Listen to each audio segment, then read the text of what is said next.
Salut tout le monde et bienvenue sur la chaîne d'histoire du Castor Conteur. Aujourd'hui, on va regarder deux histoires de vengeance mesquines qui nous viennent de Reddit, où des gens se vengent de quelqu'un qui les énerve. C'est parti, on y va. Notre première histoire nous vient de 10S Anyone. Elle démissionne pour de faux, je la mets au pied du mur. Ça m'est arrivé il y a plusieurs années, mais j'en souris encore. J'avais commencé à bosser dans des bureaux d'entreprise en tant que secrétaire. C'était mon premier job après l'université. Il y avait deux dames plus âgées qui travaillaient au même poste que moi. Aucun problème avec la première, mais j'étais assise et passais la plupart de mon temps à côté de l'autre, Agnès. Agnès approchait la retraite à grands pas, mais elle n'allait pas y aller sans qu'on l'y pousse fortement. C'était à l'époque où on commençait à utiliser des ordinateurs et il n'y avait aucun espoir pour elle.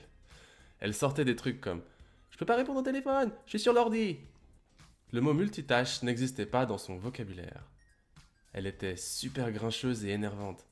Si je revenais de mon lunch avec 5 minutes de retard, elle s'exclamait « Oh mon Dieu, t'es là! Je me demandais ce qui t'était arrivé !» Assez fort pour que tout le monde sache que j'étais à la bourre. Et pendant ce temps-là, c'était souvent elle qui était en retard le matin et qui partait tôt pour aller à divers rendez-vous. Si je faisais une erreur de frappe dans un document, elle s'assurait de mettre le reste de l'équipe au courant. Sans discrétion. Elle avait tendance à prendre la mouche quand les choses ne se passaient pas comme elle voulait et démissionnait quand quelqu'un la vexait. Et mon chef la convainquait ensuite de rester. J'avais entendu parler de sa tactique et un jour, notre chef a fait quelque chose qui l'a énervée et elle a démissionné à nouveau. Le chef de mon chef n'était pas là ce jour-là, j'avais une opportunité. Je me suis dépêché d'annoncer et de lui organiser une grande fête de départ à la retraite. C'était une affaire conclue avant la fin de la journée.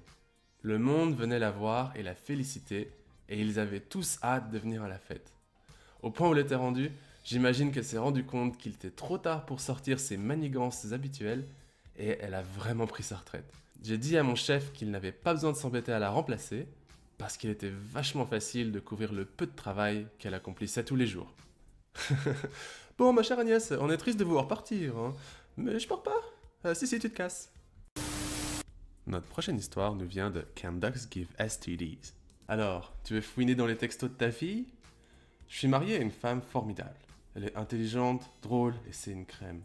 Sa mère est généralement très aimable et a tendance à avoir une attitude positive et à être agréable. Un peu prude, mais généralement agréable. Toutefois, elle a un penchant très avéré pour fouiner dans les affaires des autres. Si ma femme laisse traîner son téléphone, elle va le ramasser et regarder ce qui traîne dessus. Ma femme s'en amuse en disant que c'est juste des vieux réflexes de quand elle était petite et que sa mère aimait tout contrôler. Ça me plaît pas beaucoup parce que ma femme et moi échangeons parfois des informations par texto qui ne regardent tout simplement pas sa mère et que je considère pas être ses affaires du tout. À Noël, j'ai vu ma femme poser son téléphone sur le comptoir de la cuisine et j'ai eu une idée géniale. Pendant que sa mère était encore dans la cuisine, j'ai envoyé le message le plus sexuellement dépravé en parlant de toutes les choses que j'allais lui faire quand tout le monde serait parti. Honnêtement, la plupart étaient des trucs qu'on n'avait même pas fait, mais il fallait que je rende la chose extra traumatisante. J'ai envoyé le texto depuis la salle de bain.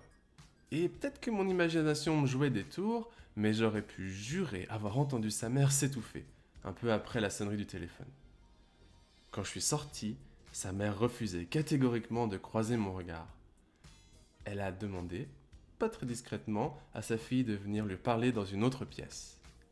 Quand ma femme est revenue dans le salon, j'ai d'abord pensé qu'elle avait pleuré, mais à y regarder de plus près, j'ai vu qu'elle se marrait. Sa mère lui avait demandé si je l'abusais sexuellement et si je lui parlais toujours d'une manière aussi méprisante. Ma femme lui a gentiment rappelé que ce qu'on fait reste entre nous et rien qu'entre nous. Sans doute le meilleur cadeau de Noël de cette année. Voilà, c'est tout pour cette première vidéo. J'espère que ce genre d'histoire vous plaît.